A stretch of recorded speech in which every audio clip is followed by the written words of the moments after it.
Vamos orar? Mais uma vez. Pai, te pedimos graça agora, Pai, mais uma vez, que o Senhor derrame sobre o teu filho uma unção diferente nessa manhã, Pai. Uma unção poderosa, uma unção dobrada sobre a vida dele, para que a palavra que ele já estudou, que o Senhor já falou com ele, possa ser uma palavra penetrante, que alcance a nossa vida, o nosso coração e transforme todo o nosso entendimento, Pai. Para a glória do teu nome, e sejamos edificados pela tua santa e doce palavra, no nome de Jesus. Amém. A graça e a paz do nosso Senhor Jesus Cristo seja com todos nós. Abra sua Bíblia, primeira carta de Paulo aos Coríntios, capítulo 13. Hoje vamos falar sobre amor. Que bom falar sobre amor. Antes de começarmos a mensagem dessa manhã, eu gostaria de orar baseado num pedido de oração que me foi feito. Cadê o Washington? Quem é mesmo o Washington? Fernando, né? Ele está... E qual é a situação? Vesícula? Tá, vamos orar, vamos ficar de pé para orar pelo Fernando, que foi ser internado, está internado agora na UPA. E a família pediu oração, o líder de célula pedindo oração. Vamos orar pelo Fernando, como se fosse um membro da sua família. Pai, nós queremos apresentar diante do Senhor a vida do Fernando, que está agora internado ali na UPA. Nós pedimos que o Senhor o abençoe. Que o Senhor, agora, no nome de Jesus, restaure a sua saúde, restaure completamente as suas forças, abençoe ali naquele hospital, abençoe os médicos, os enfermeiros, todo o atendimento, todas as necessidades que ele tem sejam supridas e que a tua boa mão restaure a sua saúde completamente, livrando de toda inflamação, infecção, de toda dor e restaurando completamente pelo poder que há no nome de Jesus, Senhor. É que nós oramos. Amém. Então vamos falar hoje sobre amor. 1 Coríntios, capítulo 13, do versos 1 até o verso 13, diz assim a palavra de Deus. E eu passo a mostrar-lhe ainda um caminho sobremodo excelente. Ainda que eu fale a língua dos homens e dos anjos, se não tiver amor, serei como o bronze que soa e como o símbolo que retine. Ainda que eu tenha o dom de profetizar e conheça todos os mistérios e todas as ciências, ainda que eu tenha tamanha fé ao ponto de transportar montes, se não tiver amor, nada serei. Ainda que eu distribua os meus bens entre os pobres, e ainda que entregue o meu próprio corpo para ser queimado, se não tiver amor, nada disso me aproveitará. O amor é paciente, é benigno, o amor não arde em ciúmes, não se ufana, não se ensoberbece, não se conduz inconvenientemente, não procura os seus interesses, não se exaspera, não se ressente do mal. Não se alegra com a injustiça, mas regozija-se com a verdade. Tudo sofre, tudo crê, tudo suporta, tudo espera, tudo suporta. O amor jamais acaba, mas havendo profecias, desaparecerão, havendo línguas, cessarão, havendo ciências, passará. Porque em parte conhecemos e em parte profetizamos. Quando, porém, vier o que é perfeito, então o que é em parte será aniquilado. Quando eu era menino, falava como menino, sentia como menino, pensava como menino. Quando cheguei a ser homem, desisti das coisas próprias de menino. Porque agora vemos como em espelho, obscuramente. Então veremos face a face. Agora conheço em parte. Então conhecerei como também sou conhecido. Agora, pois, permanecem a fé, a esperança e o amor. Esses três. Porém, o maior destes é o amor. Senhor, estamos diante da Tua palavra, na Tua presença, nessa manhã, te pedindo que o Senhor fale aos nossos corações, transforme as nossas vidas. e nos ensine, nos inspire, nos transforme para amar com o amor que vem do próprio Deus. Nos amar com o amor de quem se importa com o interesse do outro. De um amor que entrega a sua vida, que permite os seus valores serem transformados para o bem do próximo, para o bem da comunidade. Um amor que de fato tudo espera, que tudo crê, que tudo suporta, que tudo sofre. Nos ensina a amar, conforme o padrão do Senhor, conforme o padrão do nosso Senhor Jesus Cristo, que se entregou naquela cruz por amor. Nos ensina a amar, Senhor, em nome de Jesus, amém. Nós estamos aqui em Corinto, falando sobre o amor como o perfeito caminho que o homem deve trilhar. E ainda antes de avançarmos no texto, eu quero perguntar para você, mas o que é amar? Hoje, a ideia de amor é uma ideia de algo que nos faz feliz, que nos dá prazer, que nos dá alegria. E eu começo usando como exemplo de como se entende amor na nossa sociedade a música do Frejá, que diz: eu procuro um amor que seja bom para mim. Eu vou procurar, eu vou até o fim. A ideia de amor hoje é um amor para mim. Um amor para me fazer feliz. Um amor para curar minhas feridas.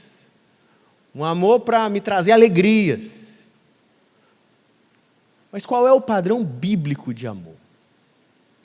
Será se o padrão da Bíblia corresponde com a ideia dos cantores, filósofos e pensadores do nosso tempo? Vivemos uma época onde amor, a própria palavra amor se enrareceu tanto, que hoje se fala de uma coisa que acontece em 1 hora ou 2 horas, por 2 pessoas que acabaram de se conhecer, como fazer amor. O que é amor? Amar, muitas vezes, virou simplesmente uma relação de troca nos nossos dias. Um comércio, onde eu e você somos produtos que nós consumimos em relações descartáveis. Que eu te amo enquanto for interessante para mim. Quando deixar de ser interessante para mim, enquanto na nossa balança comercial dos relacionamentos você me for agora mais tira do que põe, eu te boto para o lado. O que é amor? A outra pergunta é o que é ser espiritual? E é isso que o texto propõe responder. Porque nós estamos no contexto, 1 Coríntios entre capítulo 12 e 14, que ele começa dizendo o que é ser espiritual. O que é ser alguém de fato espiritual? É alguém cheio de dons sobrenaturais? É aquele que fala em línguas? É aquele que profetiza? O que de fato era ser alguém espiritual? E aí Paulo vinha respondendo naquela figura do corpo de Cristo que nós expomos aqui da última vez, mas ele continua, concluindo o versículo 12, dizendo que o homem verdadeiramente espiritual não é medido pelos dons que ele tem, mas pela maneira que ele exerce os seus dons, as suas capacidades sobrenaturais para servir a quem não a si mesmo, mas servir o outro por meio do amor. E por isso, a primeira lição que Paulo ensina aqui é sobre a necessidade do amor. A partir do capítulo 12, no último versículo, ele diz assim: entretanto, procurai com zelo os melhores dons. O amor, ele não está aqui em disputa com os dons. Pelo contrário, Paulo está animando a igreja a buscar com zelo os melhores dons, com empenho, com dedicação, dizendo os dons são importantes, precisamos vivê-los. Mas ele conclui essa fase dizendo assim: eu passo a mostrar-lhe ainda um caminho sobremodo excelente. Ele vai dizer assim: eu vou agora apresentar para vocês um caminho excelente. Eu vou apresentar para vocês um caminho pelo qual todos os dons devem percorrer. Muita gente entende o capítulo 13 como sendo o principal dom, ou o maior dos dons, mas não é isso que Paulo está argumentando aqui. O que ele está dizendo é que todos os dons precisam percorrer o mesmo caminho, o caminho excelente. E o caminho excelente é o caminho do amor. Assim, o amor, ele não é um dom em si, aqui em 1 Coríntios 13, mas é o meio pelo qual cada dom precisa ser vivido. Assim, o que Paulo já começa argumentando é que o amor é essencial para a vida cristã. Sem ele, nada mais importa. O amor é a fonte de cada pensamento, de cada atitude, de cada encontro, de cada dom espiritual. Ele é o meio pelo qual tudo na vida cristã tem que ser vivido. Ele é condição sine qua non, ele é indispensável. Nada tem sentido na nossa prática cristã se o amor não for a grande motivação. Sem ele, nada que a gente mais faça na nossa espiritualidade é espiritual. Porque o que é feito sem amor, em primeiro lugar, Paulo vai dizer, não tem sentido. Ele vai dizer, ainda que eu fale a língua dos anjos, dos homens e dos anjos, se não tiver amor, serei como o bronze que soa, ou como o símbolo que retine. E sem amor, não tem sentido. E é interessante que hoje eu vou pregar esse texto de uma maneira, talvez nova para você. Eu quero te mostrar que tudo que Paulo argumenta aqui, ele está argumentando baseado no contexto da carta de Coríntios. Ele está ensinando aos coríntios, baseado na experiência deles, como amar. Ele relaciona o amor com os problemas que eles enfrentam. E o primeiro problema é que os coríntios achavam que o dom de línguas era que fazia os homens espirituais. O espiritual era aqueles que se levantavam no culto e falavam em línguas, em diversas línguas. Aqueles homens eram considerados homens que evoluíram espiritualmente ao ponto de que eram quase que como anjos, experimentando uma vida já da nova era, como se estivesse já experimentando o final dos tempos, onde já tivesse alcançado a perfeição. Eles eram super espirituais. Mas aí Paulo diz para eles, olha, se vocês se reunirem no culto e todo mundo começar a falar em língua, a gente vai ver isso no capítulo 14, que ele vai explicar isso com calma. Mas o dom de línguas, ele é incompreensível se não tiver quem interprete. Se você estiver só falando em línguas e ninguém entender o que você diz, você não está edificando ninguém. Se você só estiver falando em línguas na comunidade entre os irmãos, você é incompreensível. É como um instrumento que toca uma nota incerta e não se sabe que música é. Ele não tem sentido para a lógica, para o entendimento, para a edificação dos irmãos. Em outras palavras, quando ele diz que é esse símbolo que retine, ou bronze que soa, ele diz assim, é um som que não tem sentido. É só zoada. Tanto que no capítulo 14 ele vai dizer, se não tem quem interprete, ore para si mesmo, porque o objetivo do dom é edificar a igreja. Ou então, como ele vai dizer ainda no capítulo 14, mas nós vamos ver isso ainda para frente, ele vai dizer, ou então, busque interpretar. Mas ele prossegue ainda com o argumento dizendo, porque o uso dos dons sem amor, ou aquilo que é feito sem amor, é só vaidade. Então ele prossegue para o argumento dizendo assim, ainda que eu tenha o dom de profetizar, conheça todos os mistérios e toda a ciência, ainda que eu tenha tamanha fé ao ponto de transportar montes,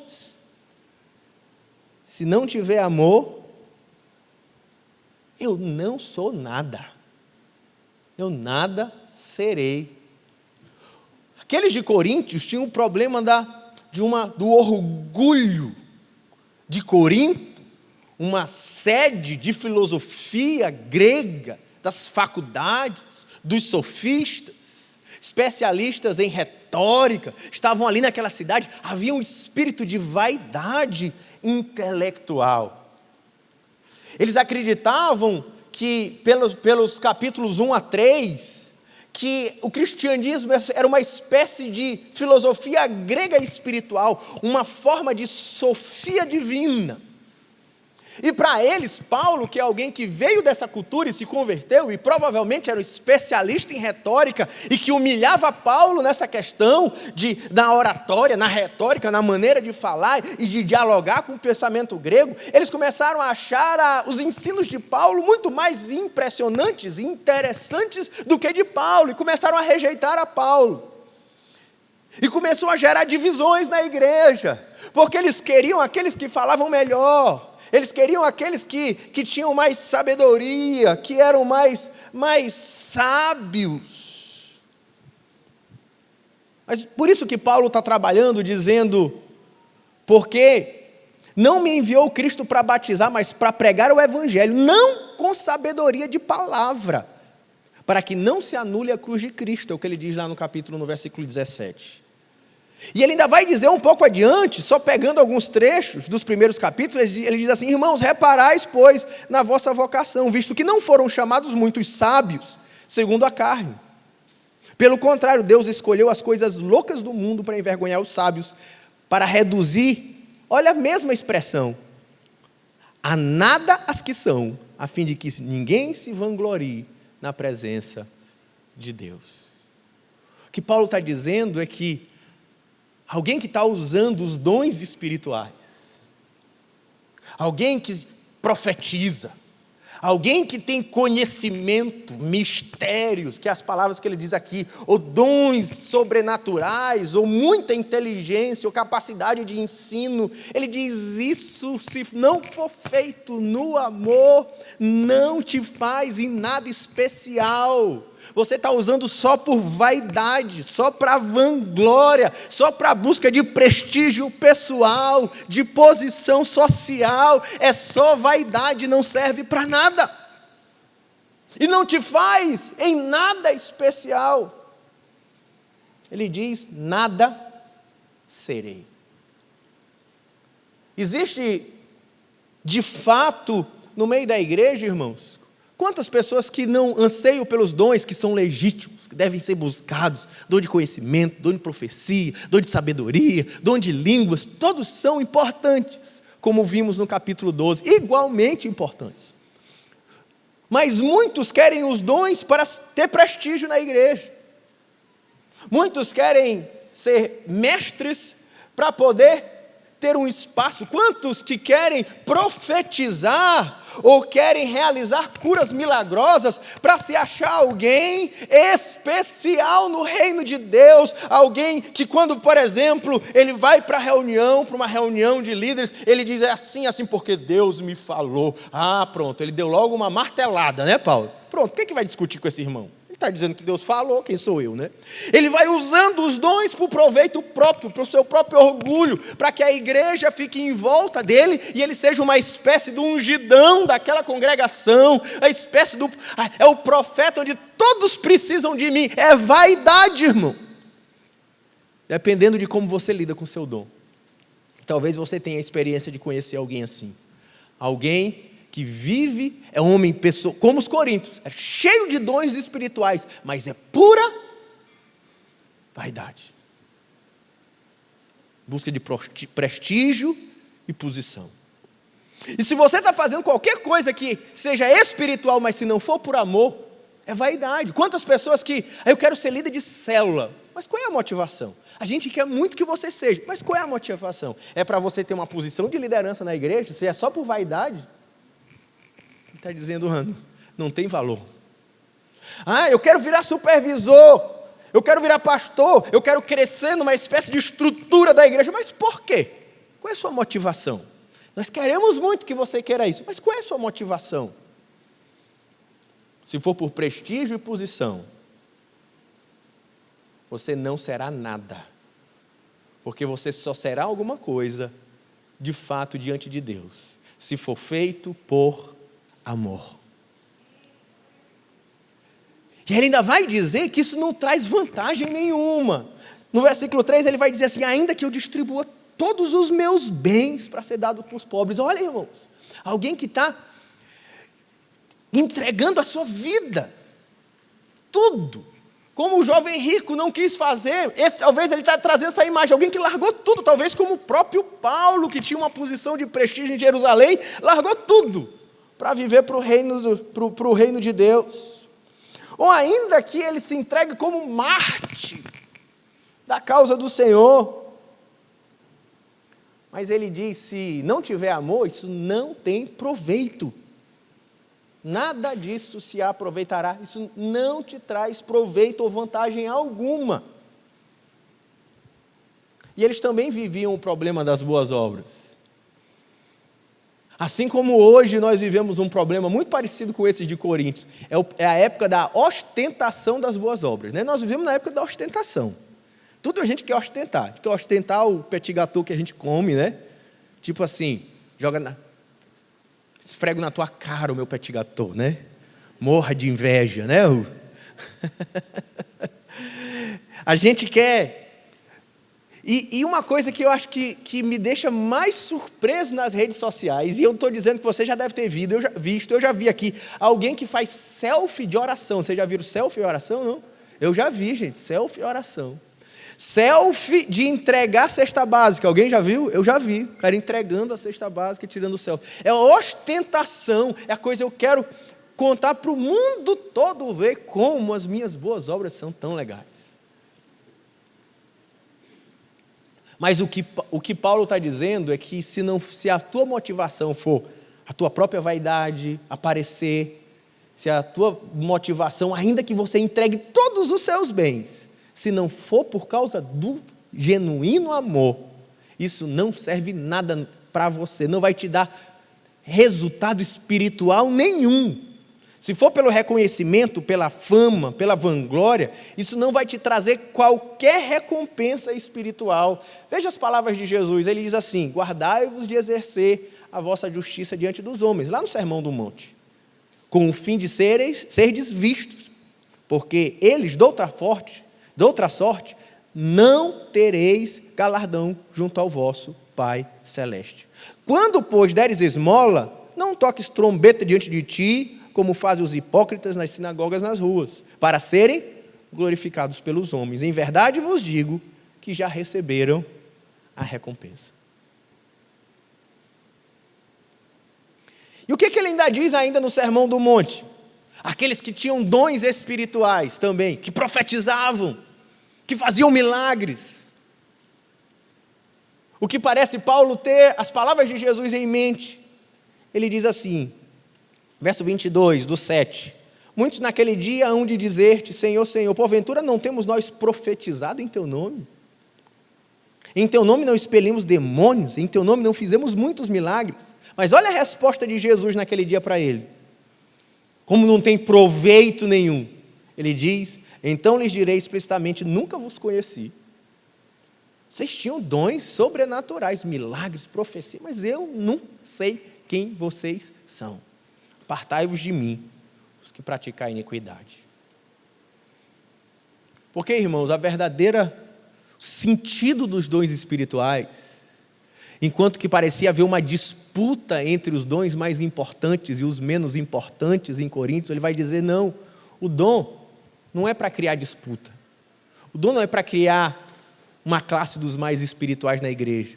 Porque o dom é, na verdade, para te fazer um servo, servindo aos outros. O dom é uma bandeja dada nas tuas mãos. não para o teu próprio proveito, mas para o proveito da tua célula, para o proveito da tua família, para o proveito da sociedade, para o proveito da igreja. Não é para te fazer uma autoridade, não é para te trazer prestígio. Quantas pessoas buscam dons espirituais miraculosos por isso? É uma tristeza vir, e se tornam arrogantes em seus dons. Ele vira até, por exemplo, Saul Minister, né? Agora que está na moda é botar o Minister depois, né? Mas é para o benefício do outro. Qual é o maior dom? O maior dom é qualquer dom que seja exercido com amor. Seja o dom de profecia, seja o dom de línguas, ou seja o dom de servir aos necessitados, qualquer dom. Aquele que for feito com amor, com mais amor, é esse que tem mais valor espiritual. No cristianismo, só conta o que é feito com amor. Ainda que seja curas, milagres, profecia, depende da tua motivação, depende do porquê você faz. É isso que é visto por Deus.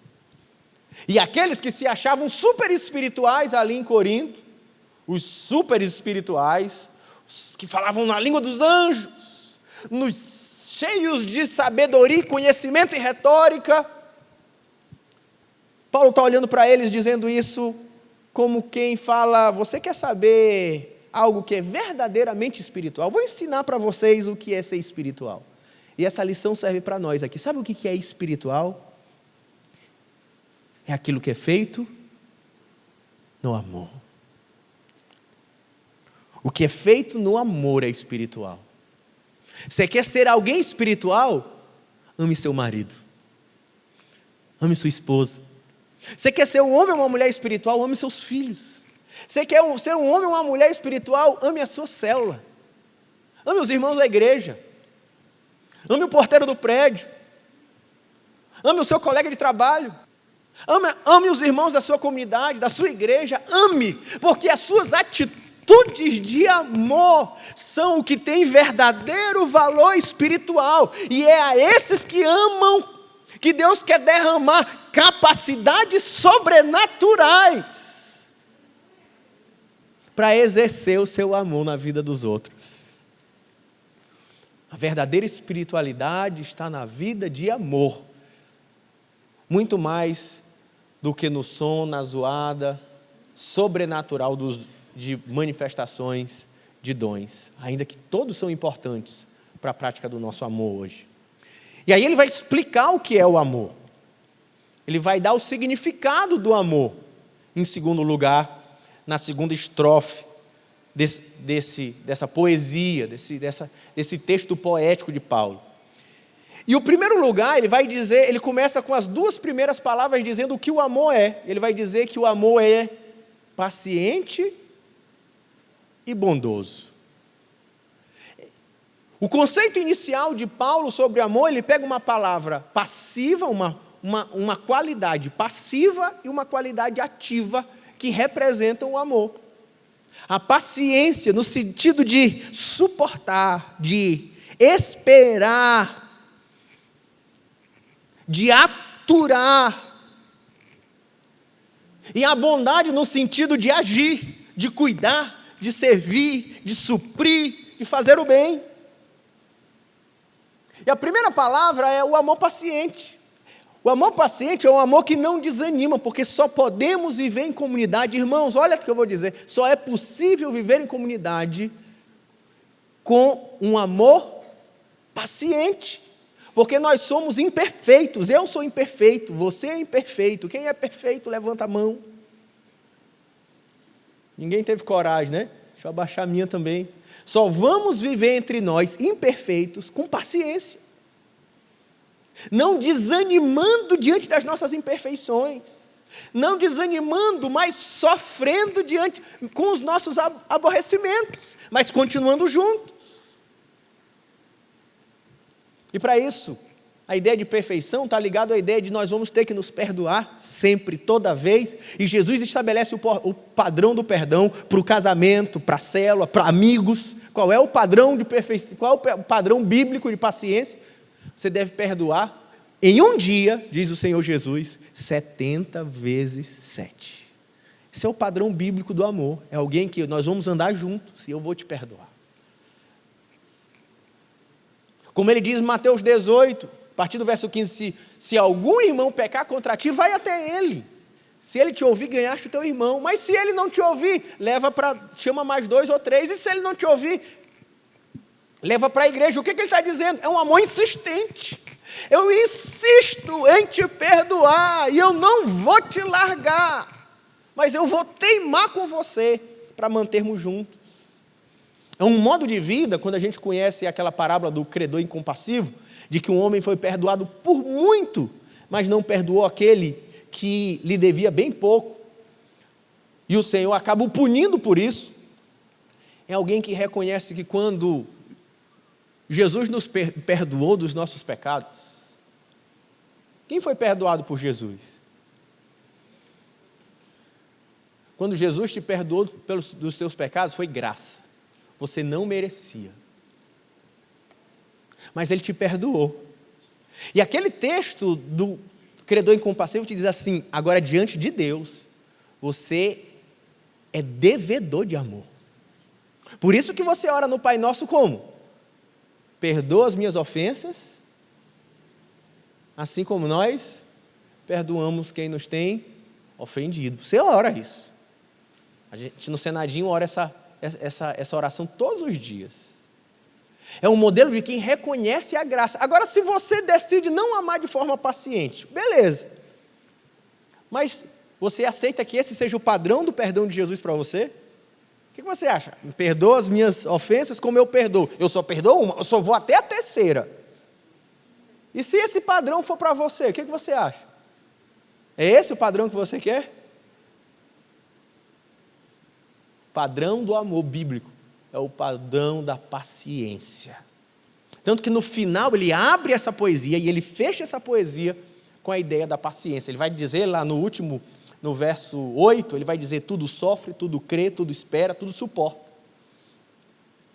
Ele diz o amor, quando ele vai concluir, ele começa dizendo ele é paciente, e ele termina dizendo ele tudo sofre, ele tudo suporta, ele está disposto a pagar o preço de suportar as falhas, as diferenças, e isso tem que ser, sabe quando é que a gente vê uma vida espiritual? Um marido que decide amar assim a sua esposa, uma esposa que decide amar assim o seu marido, é muito mais do que essa ideia romântica de amor do Frejá, ou dos filmes da Disney, do homem que vem num cavalo, príncipe encantado. O amor bíblico é o amor que diz assim: eu sei que você não é perfeito, eu sei que tu parece mais um sapo que um príncipe, mas eu vou contigo até o fim. Isso é amor. Sabe por quê? Porque ele vai dizer assim: tudo crê, tudo espera. Porque o amor de quem confia em Deus, ele olha para o outro e diz assim: mas eu continuo crendo que Deus pode te mudar. Eu continuo crendo no nosso casamento. Eu continuo crendo na nossa amizade. Eu continuo tendo esperança de que nossa relação vai continuar, que você vai amadurecer. Ele crê e ele espera insistentemente até o fim.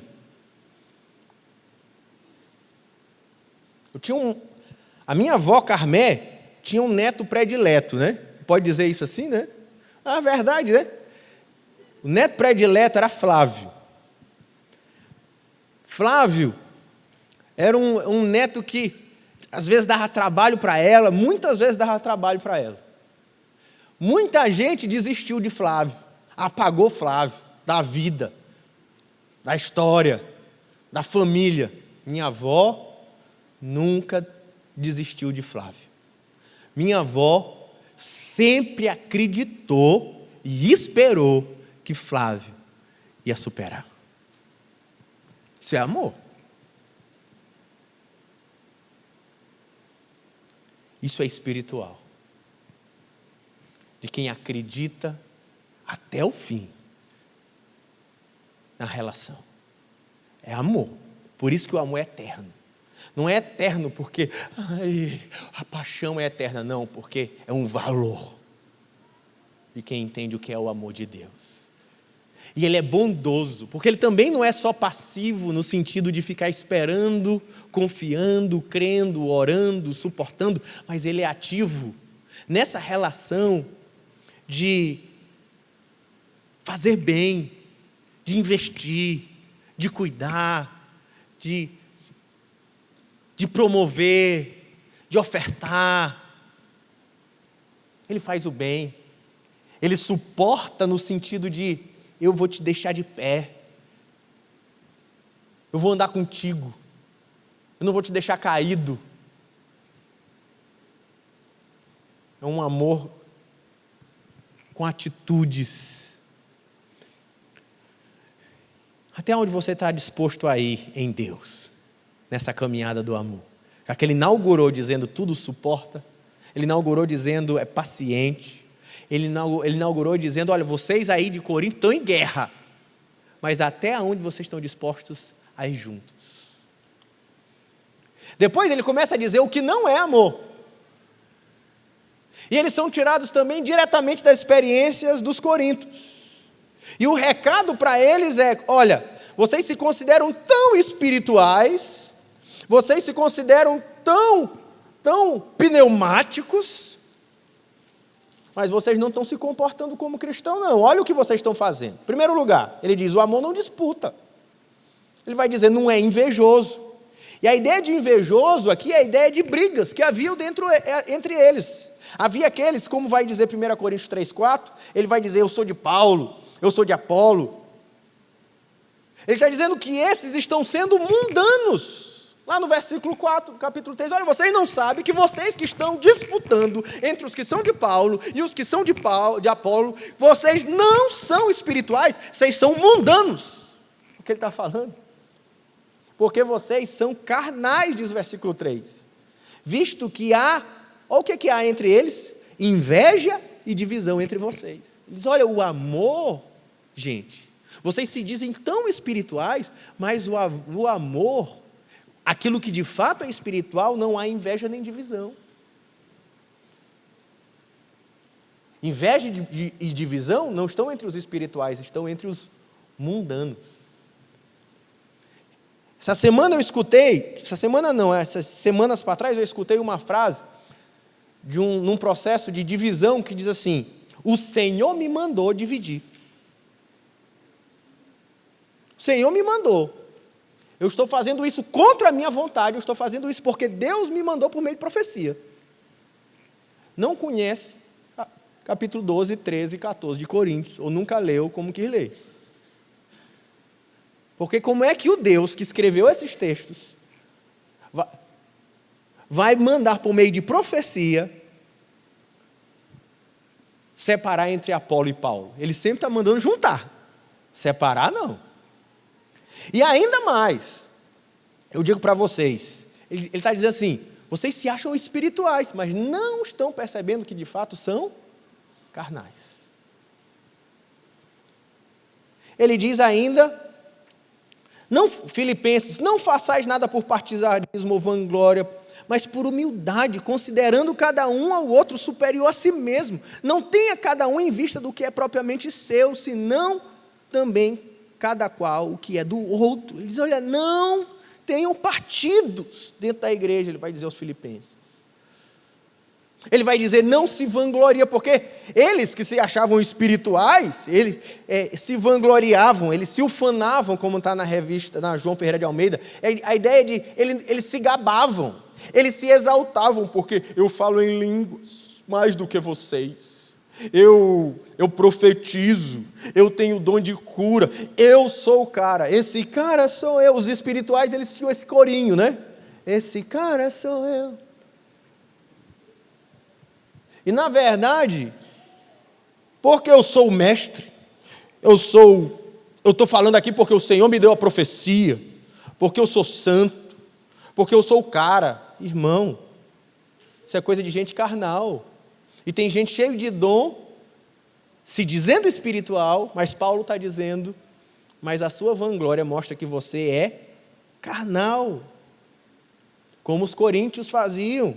Eles dizem assim: ninguém se engane a si mesmo. Se alguém dentre vós tem-se por sábio neste século, faça-se astuto para se tornar sábio. Se alguém se considera profeta ou espiritual, ele vai dizer no verso 37 do 14, reconheça esse mandamento do Senhor que vos escreveu. Eles se achavam muito, se consideravam muito. E Paulo diz para ele por várias vezes: baixa a bola, irmão. Vocês não são espirituais?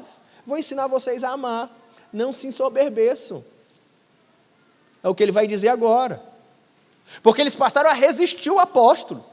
Nessa ideia de eu sou o cara, eles ficaram orgulhosos, inchados, arrogantes, metidos, soberbos. Eles não estavam mais dispostos a aprender, não eram mais ensináveis, porque eles eram espirituais, porque eles eram os profetas, porque eles eram os judões. Eu vou contar outra história. Alguns anos atrás, um grupo envolvido com o louvor da igreja, eles foram uma bênção da igreja, eles oravam muito. Teve muitas manifestações de dons através desse grupo.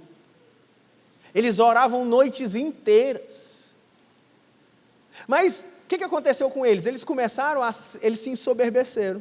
Eles começaram a se achar os super espirituais.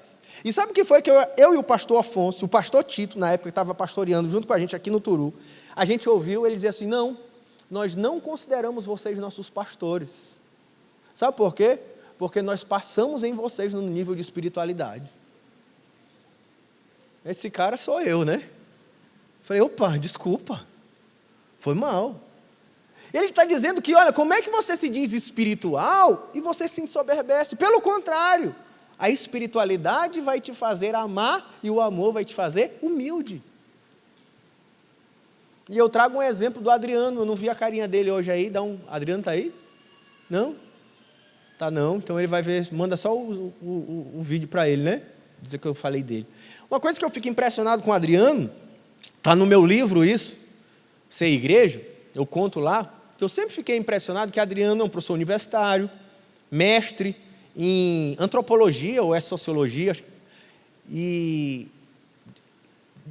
muita leitura, mas ele historicamente liderou células na Divinéia, na Vila Luizão, de gente simples, gente maravilhosa, mas com menos formação acadêmica, gente que era pedreiro, sentador de forro, cozinheiro, gente simples. Mas Adriano nunca teve qualquer diferença com eles, sempre foi tão simples lidando com essas pessoas. Porque a sabedoria ou o conhecimento não é para me fazer arrogante. Se é, a sua sabedoria deixou de ser espiritual, é o que disse Paulo nos textos que eu citei. O amor, ele não disputa. Ele não se conduz inconvenientemente, não procura seus próprios interesses. São as duas próximas agora. E aí talvez você pense assim: o que é não se conduz inconvenientemente? Isso aqui é uma coisa para você pensar, e leia Coríntios depois, tarefa de casa até o fim do ano, para você entender o argumento de Paulo. Do capítulo 7 ao 16, quando ele está respondendo as perguntas da igreja de Corinto, ele ensina como se conduzir diante da igreja. E a máxima do capítulo 7 até o 16 não é se eu tenho direito ou não em fazer alguma coisa, é se eu devo ou não fazer algo. Eu tenho que decidir o que eu vou comer, o que eu vou beber, onde eu vou frequentar, como eu vou me comportar, não baseado no meu direito, mas baseado em como isso vai repercutir na comunidade. E aí, Paulo exemplifica essa ideia em várias áreas. Ele vai dizer: olha, os casados priorizem os desejos dos seus cônjuges. Por exemplo, maridos, priorize a sua esposa. Esposa, priorize o que quer o seu marido. Ele sempre, olha, isso é amor. Ele chega a dizer que o corpo do marido pertence à esposa. Ele vai dizer para aqueles que queriam comer comidas, porque o açougue daquela época era dos templos pagãos. E ele falava assim, olha, para saber se vai comer ou não, ou beber o que vem dali do açougue, ou do templo pagão, olha, preste atenção nos fracos da fé. Se isso for escandalizar, Paulo vai dizer, se o que eu como, o que eu bebo vai escandalizar, eu nunca mais vou comer carne.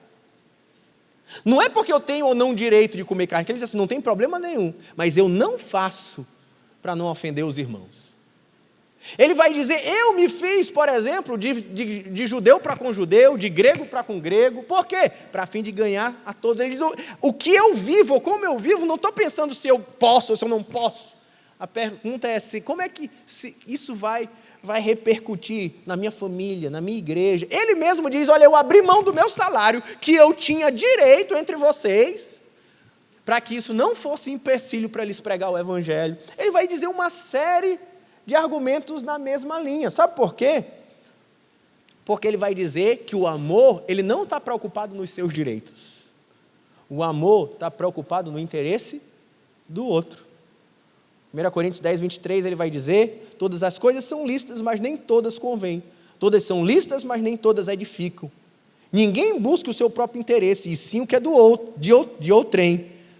Comei de tudo o que se serve no mercado, sem nada perguntar por motivo de consciência, porque do Senhor é a terra e sua plenitude. Aí no versículo 31 ele vai dizer, portanto, quer comais, quer bebais, ou façais qualquer outra coisa, fazei tudo para a glória de Deus. Não vos tornei causa de tropeço, nem para judeu, nem para gentio, nem tampouco na igreja de Deus.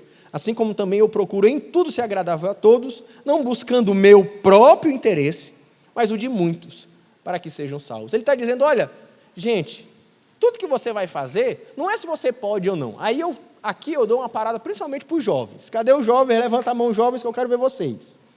Tem jovens, a maioria está ali, porque ali eles podem conversar com mais calma, não é isso aí, irmãos? Tem ninguém incomodar ou não? Não, porque ali é benção, né? Mas está tudo ali, é muito menino. Aí toda hora me pede para eu pregar isso aqui na toca. Pode ou não pode? Pode fazer tatuagem ou não pode? Pode beber alcoólico ou não pode? Pode beijar de língua ou não pode? Eu escuto essa pergunta toda hora.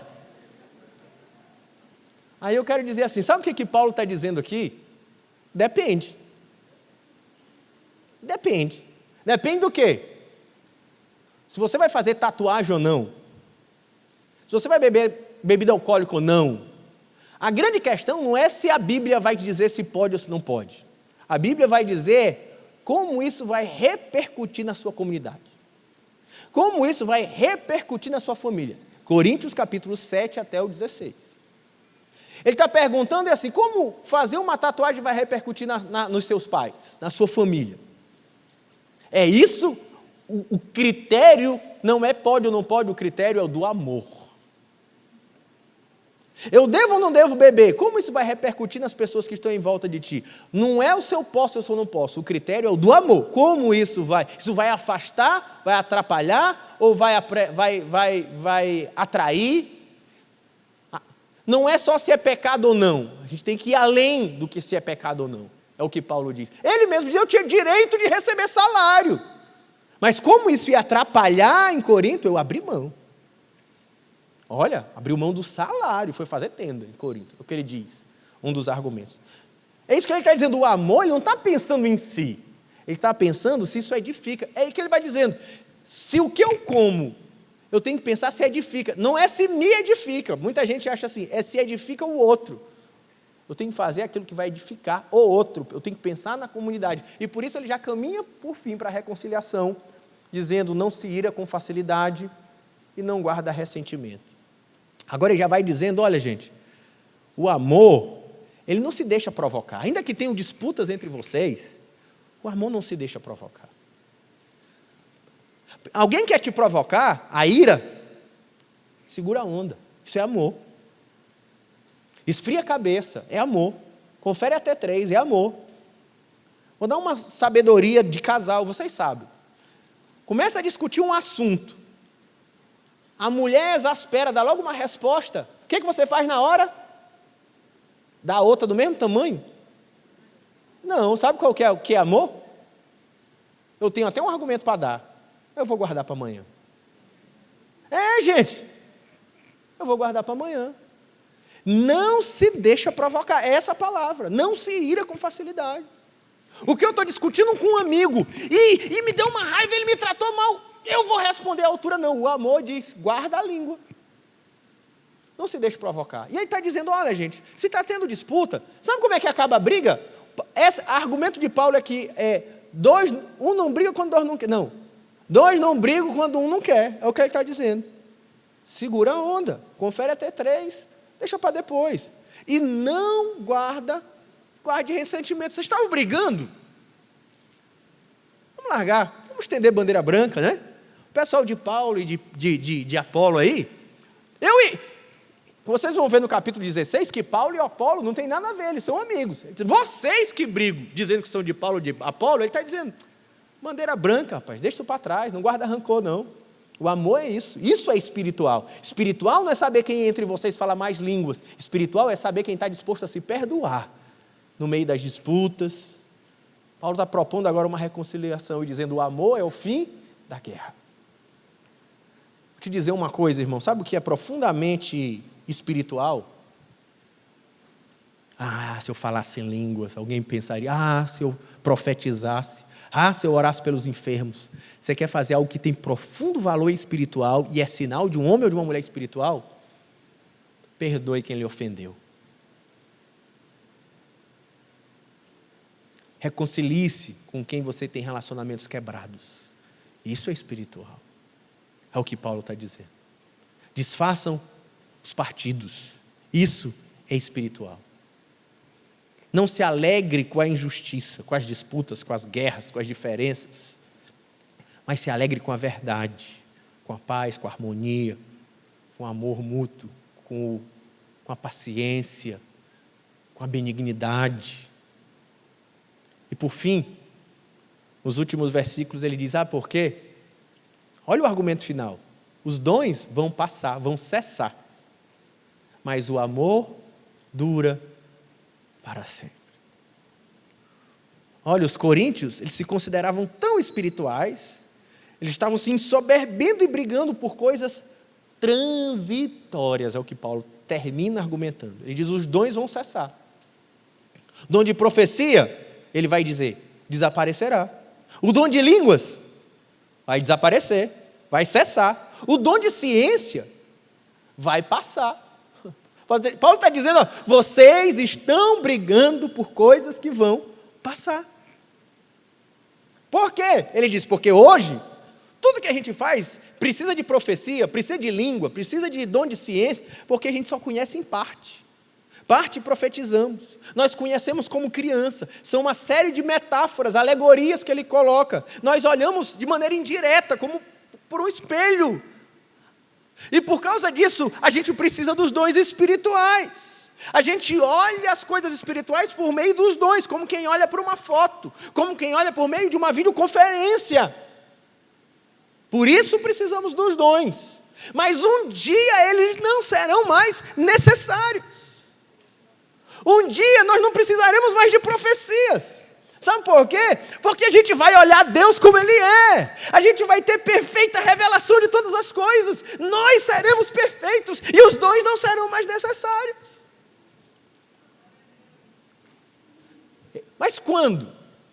E aí surge a doutrina dos cessacionistas, que acreditam que os dons passariam quando a Bíblia fosse compilada. Mas uma leitura simples do texto, sabe que ele está falando do quando vier o que é perfeito, ele está se falando da consumação dos tempos, da vinda de Jesus. Naquele dia, nós veremos tudo com perfeição, e aí os dons, diz ele no texto, serão, a palavra que ele usa aqui é aniquilados. E aqueles que se achavam super espirituais, ele está dizendo, olha, a prova de que vocês ainda não estão no céu, ó faladores das línguas dos anjos, é que vocês ainda estão usando dons, porque se vocês já estivessem no céu, nem dons seriam mais, Paulo está argumentando. Porque naquele dia seremos homens maduros, diz Paulo. Hoje somos como crianças, mas naquele dia seremos maduros, veremos face a face, não mais como pelo espelho. Nós teremos a plenitude da revelação e do conhecimento. Então, para que dom de ciência? Para que profecia? Para que línguas? Como diz Karl Barth, falando sobre esse texto, quando o sol nasce, as luzes serão apagadas. No entanto, ele diz, começa essa sessão dizendo, mas o amor jamais acabará. O amor jamais acaba. Eles permanecem, assim ele começa e termina essa sessão, permanece a fé, a esperança e o amor, e o maior deles, dos que vai permanecer, é o amor. É o argumento final de Paulo. O amor é o caminho eterno. Nosso esforço deve ser por amar. Nosso orgulho deve ser em amar. Tudo que fizermos, seja cultuar, seja falar em línguas, seja profetizar, seja liderar célula, seja pastorear, seja casar, seja estar com filhos, seja ficar com o marido ou com a esposa, qualquer coisa que a gente fizer, deve ser realizado em amor. Isso é espiritualidade genuína. Pois os dons cessarão, se esse que era o motivo de briga dos coríntios. Mas o amor, diz Paulo, vai permanecer para a eternidade. Preciso dizer aqui que isso não é um desestímulo aos dons. Mais uma vez digo, Paulo começa e termina dizendo, procurai com zelo os melhores dons, e o 14:1 diz, segui o amor e procurai com zelo os dons espirituais. Ele estimula os dons, mas para que eles sejam usados em amor para a edificação da igreja. No entanto, eles só têm valor se forem realizados no amor. Você quer realizar alguma coisa verdadeiramente espiritual? Ame. Ame seu marido. Ame sua esposa. Nesse padrão que nós olhamos hoje, ame sua igreja. Ame a sua célula. Ame seus discípulos. Ame seus irmãos. Ame seu chefe. Ame seus funcionários. Ame seus parentes. Ame seus vizinhos. Ame desconhecidos em estado de vulnerabilidade. Ame. Porque o amor dura para sempre. Amém? Fica de pé comigo, vamos orar.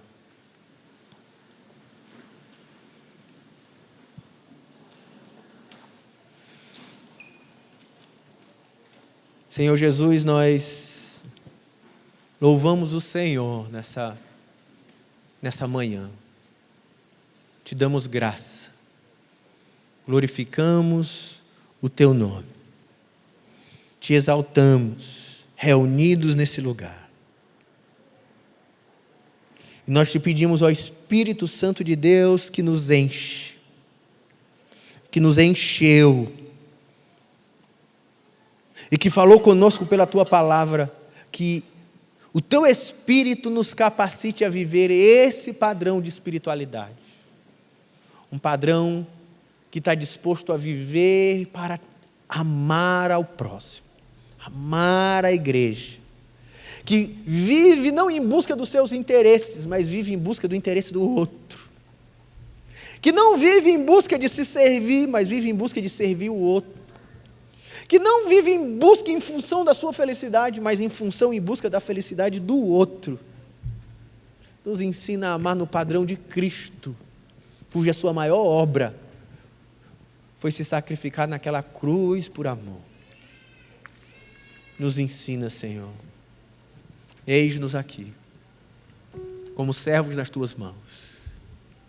Enche essa igreja, meu Deus, e a minha vida dos Teus dons.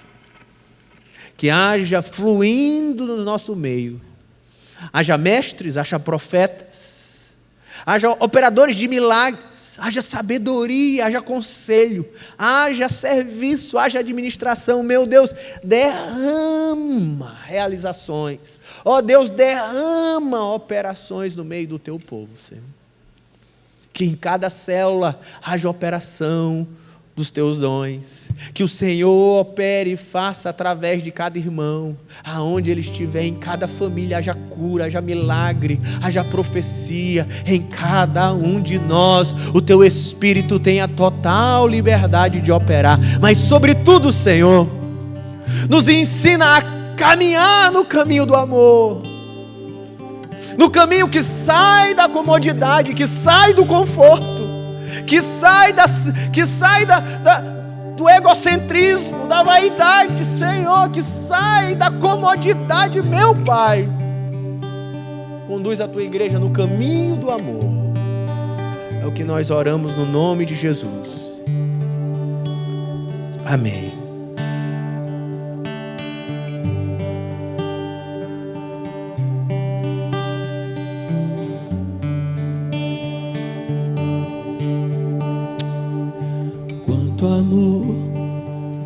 Quanto amor Ele tem por mim, quanta dor sofreu por mim por amor. Quanto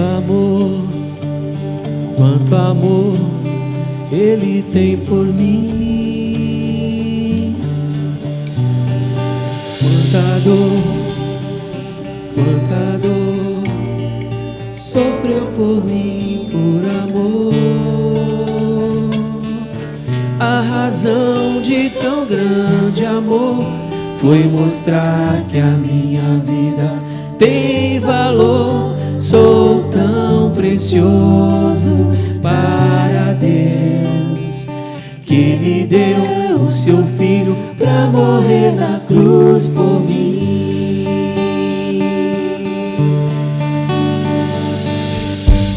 Te louvo pelo teu amor, tu mudaste o meu interior, e agora eu quero viver pra transmitir esse amor que vem de ti. Oh Deus, te louvo pelo teu amor, tu mudaste o meu interior, e agora